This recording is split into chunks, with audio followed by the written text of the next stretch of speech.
지난주에는 맥주감사주일 말씀을 전했고요. 2주 전에 제가 오늘 본문을 가지고 사람에 대한 비관적인 관점에 대해서 말씀드렸습니다.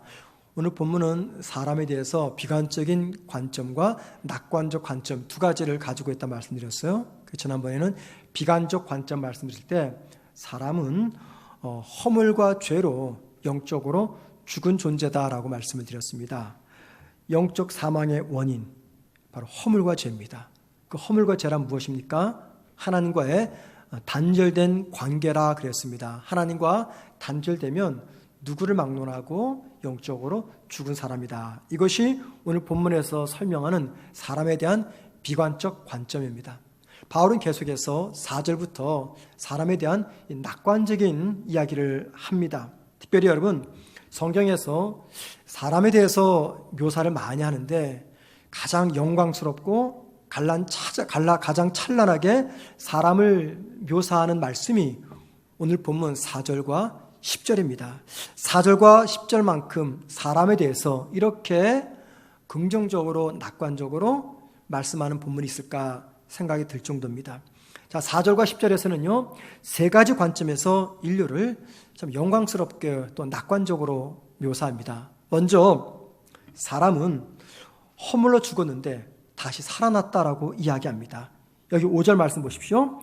허물로 죽은 우리를 그리스도와 함께 살리셨고, 우리를 살리셨다. 죽었던 우리를 다시 살렸다. 그 말은 우리의 영혼을 살렸다. 그 말이죠. 그래서 예수를 믿으면 우리는 영적으로 살아난 존재가 됩니다. 두 번째, 우리를 살리신 다음에 우리를 일으켰다라고 말합니다. 6절 처음 말씀 보십시오. 또 함께 일으키사. 여기 우리를 살린 다음에 우리를 일으켰다라고 할 때 그 일으킴의 의미가 무엇일까요? 육체의 부활을 의미합니다. 세 번째, 우리를 하늘에 앉게 하셨다라고 말합니다. 6절 말씀 다시 보십시오. 또 함께 일으키사 그리스도 예수 안에서 함께 하늘에 앉히시니라고 말합니다. 우리 모두를 부활시킨 다음에 주님이 앉아 계신 그 옆에 앉게 하셨다라고 이야기하고 있습니다. 자, 우리를 살리셨고, 우리를 일으켰고, 우리를 앉히셨다. 이 세 가지가 사람을 낙관적으로 묘사하는 성경의 말씀입니다. 그런데 이 세 가지 행위 속에는요, 중요한 특징이 하나가 있습니다. 성도가 살아나고 부활하고 하늘에 앉게 되는 이 행위가 모두가 다 그리스도와 함께 또는 그리스도 안에서 이루어진 사건이라고 이야기합니다.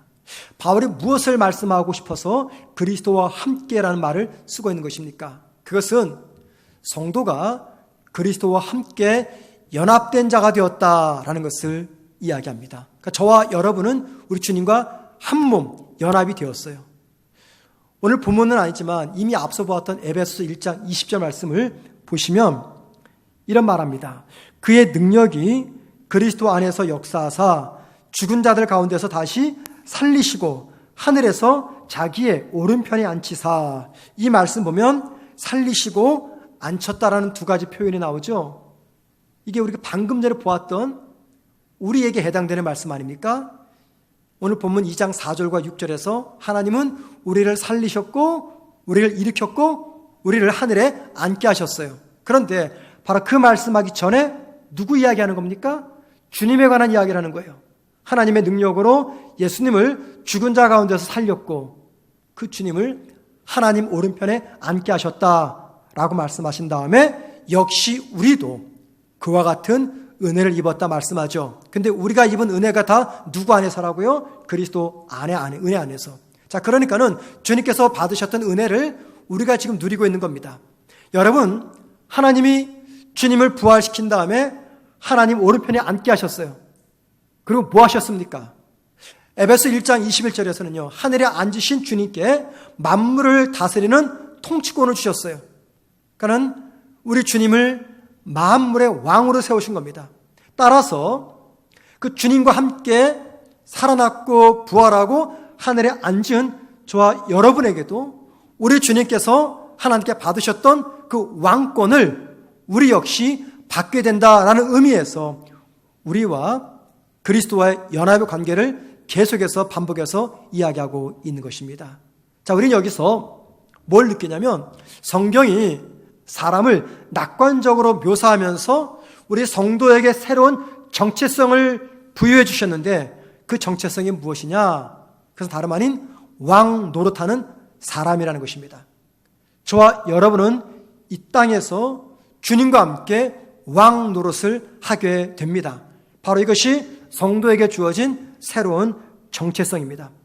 성도가 이 땅에서 주님과 함께 왕 노릇 한다라고 하는 이 이야기는요, 오늘 본문뿐만이 아니라 성경 여러 곳에서 언급을 하는데 대표적으로 로마서 5장 17절에서 이렇게 이야기합니다. 한 사람의 범죄로 말미암아 사망이 그 한 사람을 통하여 왕 노릇하였은즉 더욱 은혜와 의의 선물을 넘치게 받는 자들은 한 분 예수 그리스도를 통하여 생명 안에서 왕 노릇하리로다 라고 말합니다. 성도는 그리스도 안에서 이 땅에서 왕 노릇하는 사람이다 라는 것을 이야기합니다. 이게 저와 여러분에게 주어진 새로운 신분입니다. 이런 이야기를 듣게 되면 사실은 내 현실과는 너무나 괴리감이 생기는 동떨어진 이야기이기 때문에 그래, 나를 왕 노릇하는 사람으로 세웠다는 게 도대체 나랑 무슨 상관이야? 당장 나는 교회당 밖을 나가면 먹고 사는 문제 때문에 너무 힘들게 치열하게 살아야 되는데, 육체 질병으로 고통을 겪어야 되는데, 왕 같은 사람이라는 그게 오늘 물질로 인해서, 건강으로 인해서, 인간 관계로 인해서 고통받고 있는 나에게 무슨 의미야? 라고 생각해서 이런 말씀은 현실성이 없다 싶어서 말씀에 대해서 귀를 닫고 싶은 마음이 생기는 것이 사실입니다. 여러분 그렇지 않습니까? 하나님이 나한테 왕 같은 사람이라고, 왕 노릇하는 사람이라고 정체성을 부여주신 게 오늘 현실 속에서 나에게 무슨 의미를 주느냐라는 겁니다. 자, 그 이야기는 제가 다시 한번 나중에 말씀드리고요. 바울은 4절과 6절에서 성도를 왕 노릇하는 사람이라고 낙관적으로 묘사한 뒤에 이 사람에 대한 신분을 더 한층 강화하기 위해서 오늘 본문 10절에서 사람을 가리켜 이렇게 말합니다. 우리는 하나님이 만드신 바라라고 말합니다. 저와 여러분을 하나님이 만드셨다라고 말합니다. 그런데 여기 만드신 바라 이 말이요, 헬라어로 포이에마라는 단어인데 이 뜻은 작품이라는 뜻입니다. 이 포이에마에서 영어로 시가 포임인데 포임이 나온 거예요. 그러니까 포이에마는 작품 또는 걸작품이라는 뜻입니다. 하나님은 저와 여러분을 하나님의 걸작품으로 만들어 놓았어요. 바울이 무슨 이유 때문에 우리를 하나님의 포이에마, 하나님의 걸작품이라고 지금 묘사하고 있는 것입니까? 자동차 한 대를 제작하려면 최소 부품이 15,000개 이상이 필요하다고 합니다. 소형차, 중형차, 대형차에 따라서 부품은 달라지겠지만 최소 15,000개 이상이 필요하다. 그래야지만이 자동차를 만들 수 있다, 그 얘기예요. 여러분, 인간의 몸을 만드는 데는 신체 조직이 몇 개나 필요할까요? 여러분 몸속에 세포 조직이 몇 개나 있는지 아십니까? 제가 어느 책을 보니까 인간의 몸에는 약 100조 개의 세포 조직이 있다고 합니다. 인간은 적혈구가 있어야 됩니다. 몸에는. 그 적혈구가 몇 개나 있는지 아세요? 23조 개가 있다고 해요. 백혈구도 있어야 됩니다. 백혈구가 몇 개 있는지 아세요? 250만 개가 있다고 해요. 수를 셀 수 없는 수많은 세포 조직이 우리 안에 있습니다. 그것뿐만입니까? 뼈도 있죠. 장기도 있습니다. 수를 헤아릴 수 없는 수많은 조직을 가지고, 세포를 가지고 인간을 하나님께서 만들어 놓았어요. 그런데 여러분, 이렇게 복잡한 인간을 하나님께서 만드실 때 똑같은 인간으로 만들지 않았어요. 이 지구상에는 현재 인구가 70억 이상이 된다고 합니다. 자, 70억이 넘는 인구 중에 지문이 같을 가능성이 몇 프로일까요? 사람과 사람 사이에. 사람과 사람 사이에 나와 똑같은 지문을 갖고 있는 사람의 확률이요, 640억 대 1이라고 말합니다. 그러니까 결국에는 같은 지문을 가진 사람이 존재할 수 없다, 그 이야기죠. 하나님은 70억이 넘는 인구를 각각 다르고 독특하게 창조하셨어요. 바울이 10절에서 인간을 가리켜 하나님의 포이에마, 하나님의 걸작품이라고 이야기할 때 인간이 지닌 이 독특함, 다른 피조물과 구별되는 인간이 가진 이 독특함 때문에 인간을 가리켜 하나님의 걸작품이다라고 말하지만 않았습니다. 더 중요한 이유가 있습니다. 그것은요, 우리가 이 땅에서 왕 노릇하면서 이 세상에 참된 왕이신 하나님을 드러내 보이기 때문입니다. 여러분, 이 사명, 이 세상에다가 왕이신 하나님을 드러내 보이는 이 사명을 주신 유일한 대상이 우리 인간이고 그 중에서 주님을 구주로 영접한 그리스도인입니다. 자, 바로 이 사실 때문에 바울은 믿는 성도를 가르쳐 하나님의 포이에마, 하나님의 걸작품이다라고 이야기를 한 것이죠. 자, 그래서 여러분, 성도에게는 이제 어떤 정체성이 주어지냐면 주님과 함께 왕 노릇하며 왕 노릇하는 하나님의 걸작품, 이게 저와 여러분에게 주어진 정체성입니다. 주님과 함께 왕 노릇하는 하나님의 걸작품. 자, 그렇다면 여러분, 성도가 이 땅에서 왕 노릇한다는 게 이게 무슨 말일까요? 왕 노릇하는 거, 이게 무엇입니까? 여러분들은 왕 또는 왕 노릇이라는 말을 들으면 어떤 모습이 제일 먼저 떠오르십니까? 혹시 사극을 많이 보신 분들은 포악한 폭군이 떠오르십니까? 자기가 가진 힘과 권력으로 다른 사람들을 강압적으로 굴복시켜서 그들 위에 군림해서 자기가 원하는 것, 욕망하는 것을 성취하는 사람, 그런 사람을 생각합니까? 이건 폭군입니다. 폭군. 우리 주님이 이 땅에서 왕으로 사셨어요. 주님께서 왕으로 사실 때 폭군의 모습으로 결코 살지 않으셨습니다. 주님께서 이 땅에서 왕으로 사셨던 모습은 한 단어로 설명하자면 섬김입니다. 섬김. 주님은 섬김으로써 이 땅에서 왕으로 사셨어요.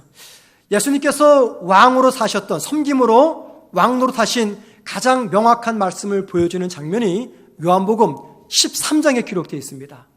요한복음 13장은 예수님께서 제자들의 발을 씻기시는 장면입니다. 주님이 발을 씻기자 제자들은 깜짝 놀라 충격을 받습니다. 놀라 충격받는 제자들에게 주님이 왜 그들의 발을 씻기는지 그 의미와 이유를 설명합니다. 요한복음 13장 14절과 15절입니다.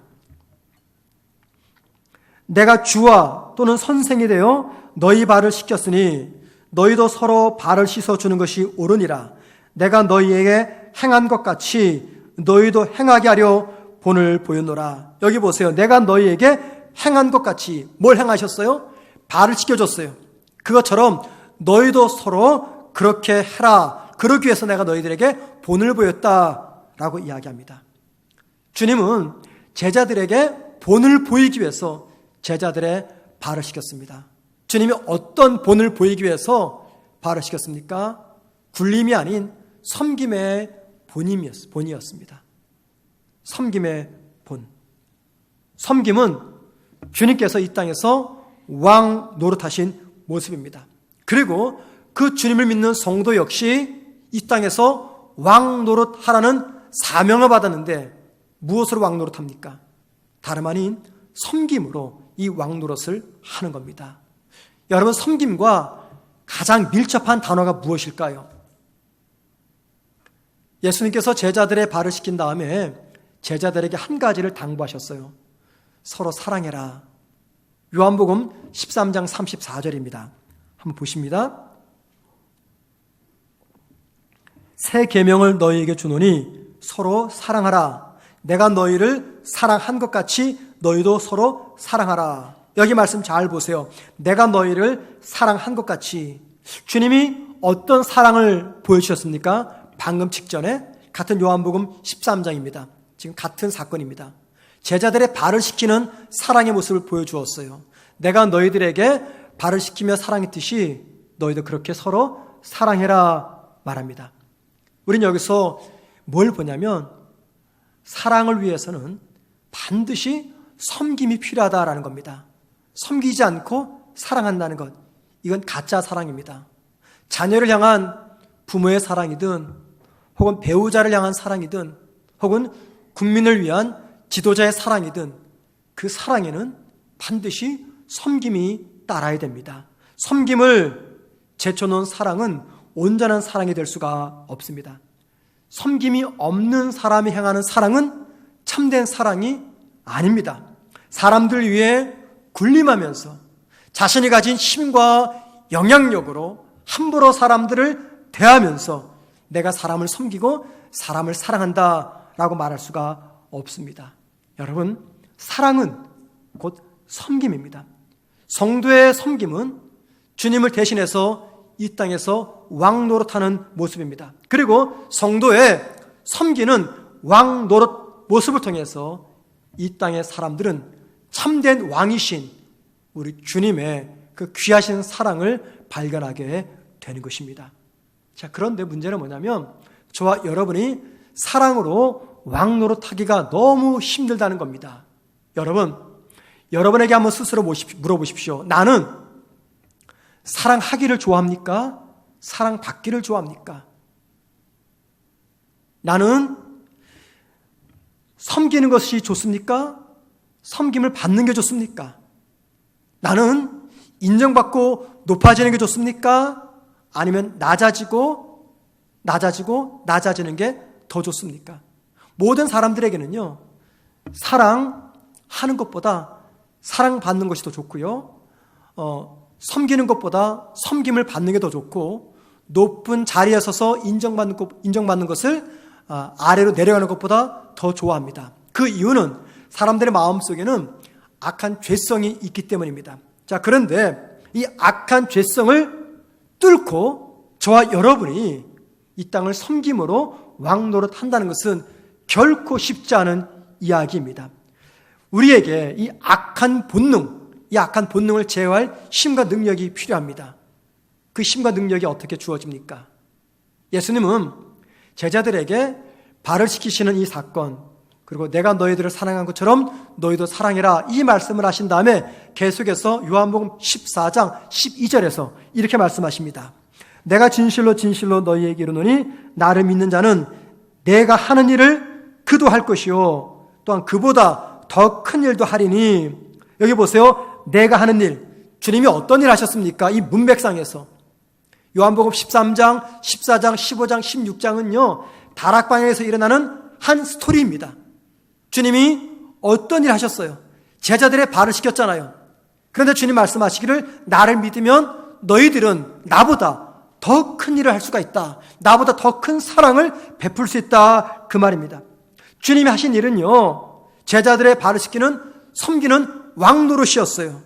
그리고 주님은 제자인 우리도 그런 섬김으로 왕노릇 해야 된다고 말씀합니다. 그런데 주님은 그 말씀으로만 끝난 게 아닙니다. 다 아십니다. 저와 여러분이 그렇게 살 수 없음을. 그래서 그렇게 살 수 있는 한 가지 방법을 알려주셨어요. 계속해서 그 다음 절 요한복음 14장 13절입니다. 너희가 내 이름으로 무엇을 구하든지 내가 행하리니. 내 이름으로 무엇인지 구해라, 내가 도와주겠다, 그 말입니다. 이 말씀이 언제 나왔습니까? 어떤 문맥에서 나왔습니까? 내가 행하는 대로 너희도 하면 내가 도와주겠다, 내가 섬겼던 것처럼 너희들도 섬기면서 왕 노릇할 때 힘들 거다, 어려울 거다, 그때마다 나한테 도움을 구해라, 그럼 내가 도와주겠다. 결국 주님이 지금 뭘 얘기하는 겁니까? 기도를 이야기하고 있는 것입니다. 주님은 저와 여러분이 섬김으로 왕 노릇할 때 도와주겠다고 약속하십니다. 그리고 여러분, 나를 도와주시는 그 주님의 힘을 우리가 받을 수 있는 최상의 방법이 바로 기도라고 주님은 말씀하고 있습니다. 그래서 섬김과 기도는 이 땅에서 왕 노릇하는 성도가 반드시 붙잡아야 될 삶의 무기입니다. 여러분, 오래전에 이 뽀빠이라는 만화를 보신 적 있으십니까? 우리가 어릴 때 뽀빠이 만화를 많이 보았습니다. TV에서. 뽀빠이에서 등장하는 인물은 뽀빠이 브루터스, 또 뽀빠이 여자친구 올리브가 나오죠. 이 브루터스와 뽀빠이는 항상 이게 원수 관계입니다. 브루터스는 장대가, 체기가 엄청 큽니다. 기골이 장대합니다. 이에 반해 뽀빠이는 왜소합니다. 그런데 브루터스가 귀야만 있으면 뽀빠이의 여자친구 올리브를 빼앗아 가려고 합니다. 그 사이에서 두 사람이 언제나 치고받고 싸우죠. 늘 뽀빠이는 맞습니다.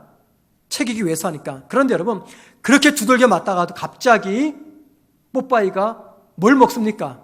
시금치를 먹어요. 시금치를 먹는 순간 그 순간 괴력의 사나이가 됩니다. 그래가지고 한 주먹으로 브루터스를 날려버립니다. 저는 우리 성도에게 있어서 바로 기도란 시금치와 같지 않나라고 생각을 합니다. 한없이 초라합니다. 무능합니다. 말은 쉽지 섬김으로 살아간다는 것, 섬김으로 왕노릇한다는 것, 이거 결코 쉬운 문제가 아닙니다. 그럴 때마다 저와 여러분이 그렇게 살 수 있는 힘을 공급받을 수 있는 방법이 바로 주님 앞으로 나아가서 기도하는 것입니다. 기도를 통해서 내가 변합니다. 그 이유는 나를 변화시키는 능력이, 주님의 능력이 기도를 통해서 나에게 주어지기 때문입니다. 그래서 여러분, 우리가 보통 기도의 능력, 기도의 탁월함을 이야기합니다. 자, 언제 기도의 능력을 이야기합니까? 기도했더니 초자연적인 역사가 나타납니다. 기도했더니 응답이 막 나타나고, 기도했더니 많은 능력을 행하고 기적이 일어납니다. 우린 이런 상태에서 기도의 탁월함, 기도의 능력을 이야기합니다. 그런데 여러분, 이런 것만이 기도의 능력과 기도의 탁월함이 아닙니다. 진짜 기도의 능력과 기도의 탁월함은 기도를 통해서 우리가 얼마나 섬기는 사람으로 변했느냐에 달려 있습니다. 아무리 기도를 통해서 응답을 받아내도 섬기지 못하면 그 기도는 별로입니다. 우리의 삶 가운데 기도를 통해서 섬기는 사람으로 변할 때 그때 기도의 능력자가 되는 것입니다. 앨런 록스버그라는 교수가 있습니다. 이분이 쓴 책 중에 길을 잃은 리더들이라는 제목의 책이 있어요. 이 책에서 저자는 현대의 교회를 가리켜서 푸드코트다 그런 얘기를 해요. 음식 코너 아시죠? 푸드코트. 그 다음에 신앙인들을 그 푸드코트 앞에서 자신의 취향과 입맛에 따라 음식을 이렇게 고르는 소비자다 이런 얘기를 합니다. 여러분 혹시 백화점에 가보시면 지하에 뭐가 있습니까? 푸드코트가 있어요.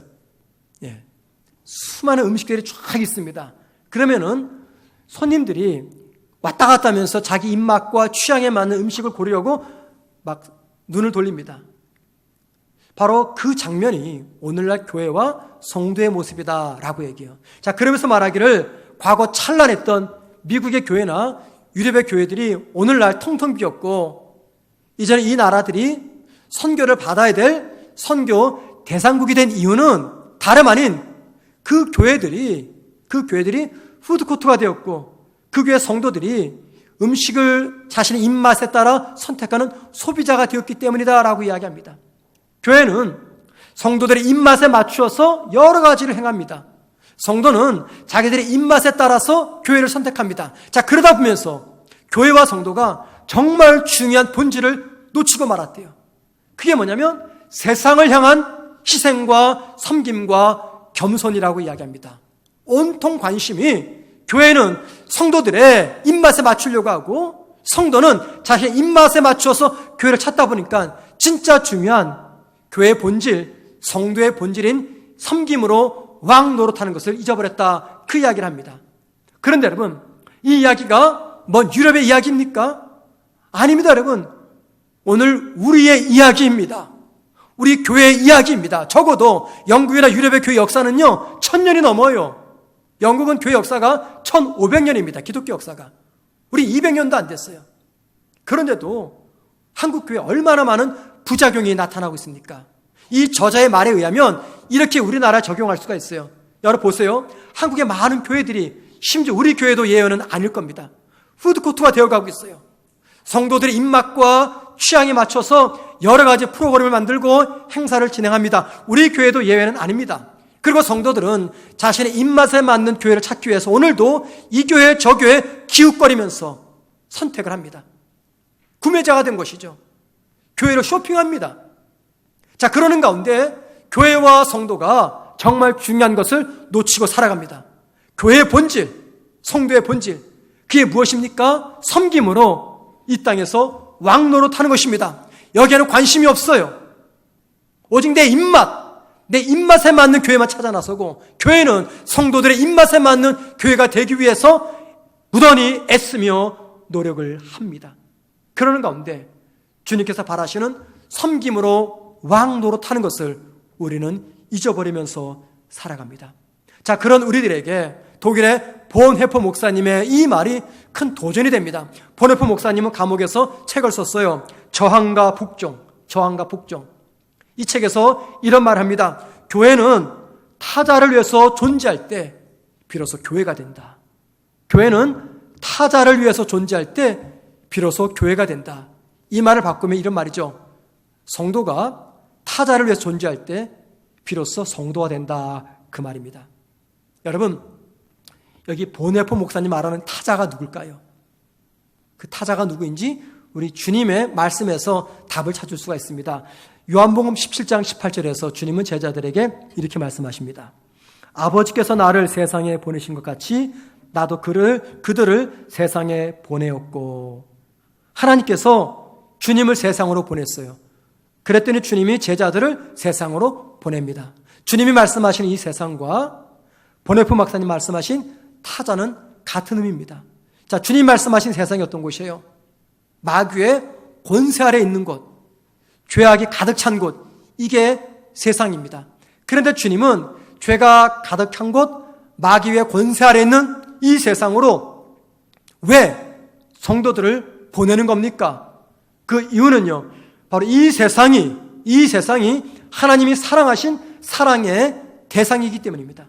하나님이 사랑하신 사랑의 대상인 이 세상으로 하나님께서 주님을 보내셨고, 주님은 똑같이 오늘 저와 여러분을 세상으로 보내는 겁니다. 그래서 교회와 성도가 이 타자, 세상을 위해서 존재할 때 비로소 교회와 성도가 되는 것입니다. 제가 오늘 말씀을 준비하면서 떠오른 한 목사님이 생각이 납니다. 저나 그분이나 별 다를 바가 없습니다. 그런데 제 이야기하면 너무 쑥스럽고 또 제가 너무 다 오픈해버리면 제가 목회 못하잖아요. 그래서 제 모습은 감추고 대신에 어느 목사님 이야기를 잠시 드리려고 합니다. 제가 이름은 말씀하지 않겠습니다. 부정적인 이야기니까요. 저희 교회에서 목회하셨던 어느 부목사님에게 친구 목사님이셨는데, 그 친구 목사님이 서울에서 부목사 섬겼던 교회 목사님입니다. 근데 그 저희 교회 부목사님의 친구 목사가 그 교회를 나와서는 그 교회 홈페이지도 안 들어간다고 합니다. 그 담임 목사님에게 너무 악함을 당해가지고 너무 무시를 당하고 상처를 받아서 그 교회 홈페이지조차도 안 들어간대요. 그런데 여러분, 제가 깜짝 놀란 것은 어느 날 기독교 방송에서 그 목사님을 본 거예요. 그 목사님이 아프리카 선교지에 가가지고 그 선교지 현장을 촬영하는 장면이었습니다. 근데 그 목사님이 어린아이 한 7살, 8살 되는 아이를 붙잡고 막 울어요. 흐느껴서. 굶주린 그 아프리카 아이들 붙잡고 흐느껴 울면서 너무너무 그 아이를 사랑하면서 그 아이를 존대하는 모습을 보았습니다. 제가 깜짝 놀랐어요. 아, 그분이 맞나? 그래서 우리 부목사님의 말씀이 제가 의심이 갔는데 이게 사실인 것을 제가 직접 확인한 적이 있었습니다. 한 2년 전인가 제 아들이 영국에서 한국에 방문할 때 제 아내와 공항으로 마중을 갔어요. 아들을 기다리고 있는데 저쪽에서 꽤 많은 사람들이 무리를 져서 옵니다. 딱 봐도 교회 성도들이 성지순례 갔다 오는 모습이에요. 맨 앞장 섰던 분이 나직은 목사님입니다. 그 기독교 방송에서 보았던 그 목사님. 예. 그 목사님 맨 앞장 서셔서 가방을 들고 옵니다. 그랬더니 밖에서는 부목사님들이 기다리고 있었어요. 부목사님이 딱 한 분 오시니까는 이 목사님이 부목사님 오셔서 이제 머리를 숙이면서 인사를 합니다. 그랬더니 목사님이 인사도 안 받고 가방을 휙 집어 던집니다. 그리고 본인은 저쪽으로 가버립니다. 저와 제 아내가 그걸 보고 깜짝 놀랐어요. 예, 다행히 그분이 목사인 것을 저만 알지 아무도 몰라요. 아프리카 선교지에서는 그렇게 참하고 온유하고 섬겼던 그분이 한국에 오니까는 돌변해가지고 폭군처럼 가방을 휙 집어 던져버리고 부목사님이 인사도 안 받고 지나가는 그 모습을 보았어요. 자, 그러면서 여러분, 작년에 우리 교회 청년들이 몽골 선교를 갔잖아요. 몽골에서 본 우리 청년들의 모습은 모두가 다 천사였습니다. 천사표였어요. 어쩜 그리 몽골 아이들을 지극정성으로 섬기고 사랑하고 너무너무 귀한 모습이었습니다. 아이들의 표정에서 혹시라도 불편함이 나타나면 긴장하면서 그 아이들을 위해서 일주일 동안 온전히 섬겼던 우리 청년들의 모습, 천사표 성도였습니다. 과연 그 청년들이 한국에 돌아와서 가정에서도 그럴까?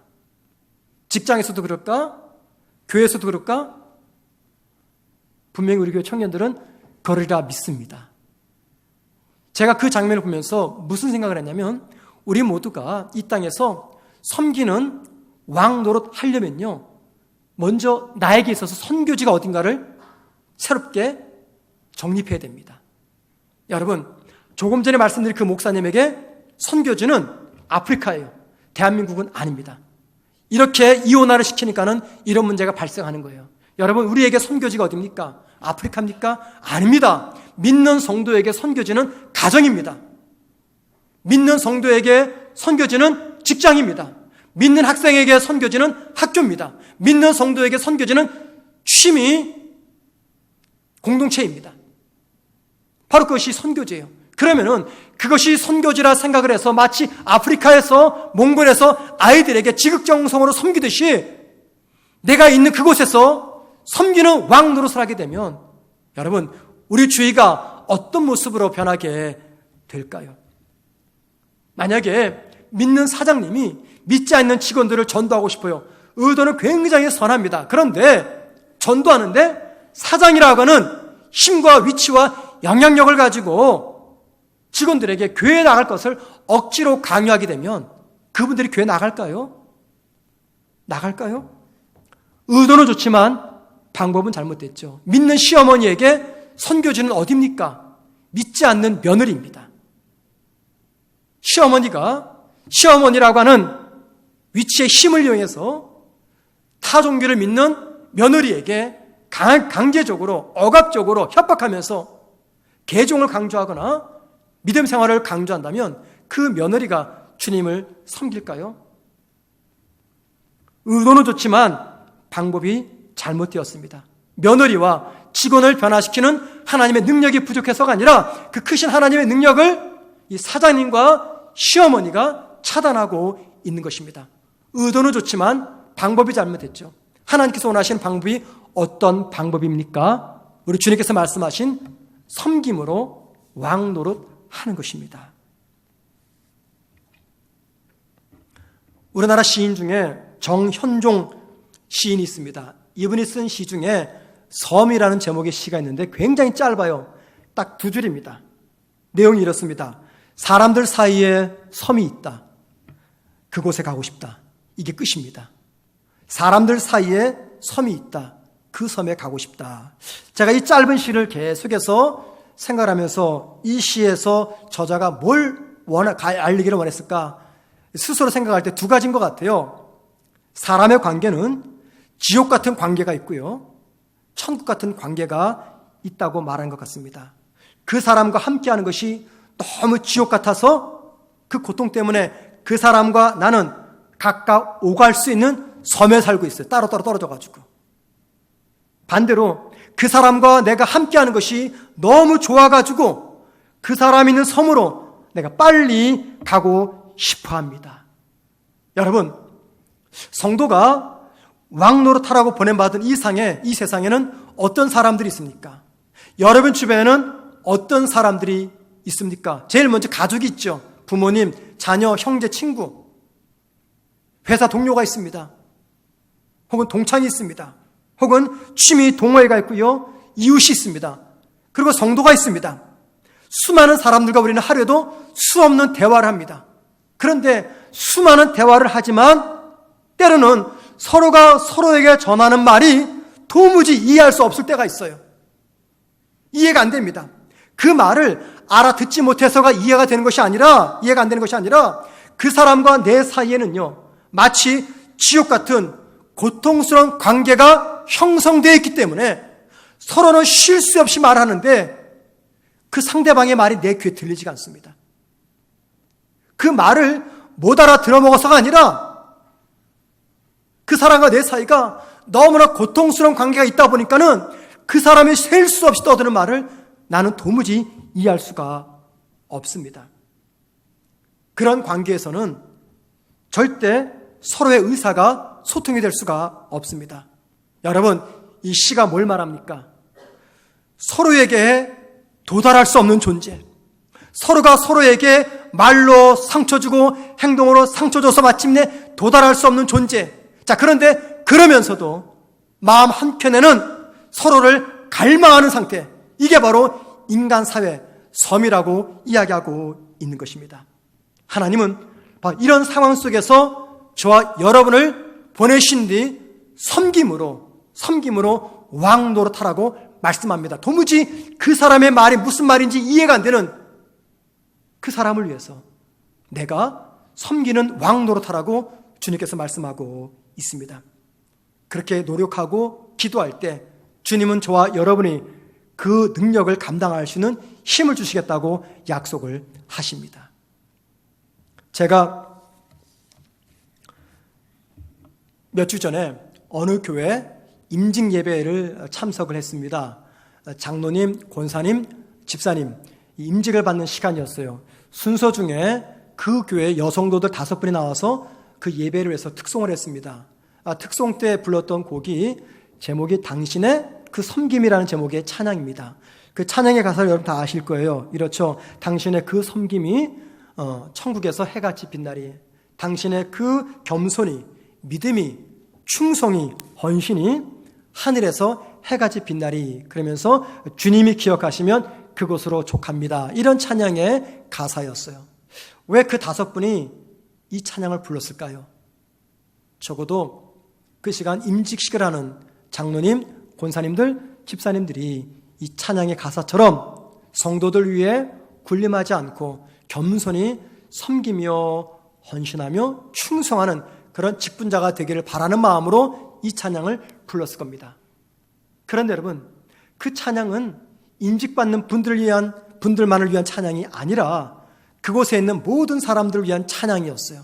임직식을 위해서 많은 목사님들이 순서를 맡아서 그곳에 참석했습니다. 그 찬양은 바로 저희 같은 목사들을 향한 찬양입니다. 목사가 군림하지 않고 겸손히 섬기면서 목회하라고. 뿐만이 아니라 그날 임직받는 목사님, 장로님들, 권사님들, 집사님들이 임직받는 초심을 잃지 않고 계속해서 겸손히 섬기는 일꾼이 되어달라는 그런 찬양이었고, 뿐만이 아닙니다. 임직받는 사람들을 축하하기 위해서 많은 성도들과 가족과 지인들이 참석했어요. 대부분은 기독교인입니다. 그분들이 다 찬양의 가사처럼 섬기면서 겸손히 살아가는 그런 것을 바라는 찬양이었습니다. 그곳에 계신 모든 분들이 그 찬양의 가사처럼 섬김으로 왕노릇한다면 여러분, 그 교회, 우리 교회, 그들의 가정, 우리의 가정이 어떻게 변할까요? 어떻게 변할까요? 성도는 이 땅에 주님을 대신해서 왕 노릇하라고 부름을 받았습니다. 저와 여러분은 주변 사람들에게 수많은 말을 쏟아냅니다. 좋은 말, 나쁜 말, 때로는 복음을 전하기도 합니다. 그런데 여러분, 기억하셔야 됩니다. 내 말을 듣는 사람의 관심은 내 말의 내용이 아니라 그 말을 전하는 내가 어떤 사람인가를 더 바라봅니다. 그 말을 전하는 나의 인품, 나의 성품이 평소 어떤가를 먼저 어땠는가를 바라보게 됩니다. 내 말을 내가 조리 있게 못해도, 내가 복음을 잘 몰라서 조리 있게 복음을 잘 전하지 못해도, 내 마음 중심을 말로 표현하지 못해도 괜찮습니다. 평소 나의 인품과 성품을 그들이 존중해 준다면 연약한 내 언어지만, 내 말이지만 내 말을 통해서 그들은 영향을 받게 될 것입니다. 사랑하는 성도 여러분, 주님께서 저와 여러분에게 주님처럼 왕 노릇하는 하나님의 걸작품으로 이 땅에 세우셨습니다. 그런데 그 안에 무엇이 담겨져 있습니까? 섬김으로. 굴림이 아니라 섬김으로 왕 노릇하는 하나님의 걸작품으로 불러주셨습니다. 사랑하는 성도 여러분, 우리가 살아가는 삶의 그 자리가 바로 선교지입니다. 몽골, 케냐, 태국 이런 곳만이 선교지가 아니라 여러분이 계신 그곳이 선교지입니다. 선교지에서 하듯이 그렇게 겸손하고 온유하고 섬기는 그런 삶의 자세로 살아가는 우리 모두가 되기를 주님의 이름으로 축원을 드립니다.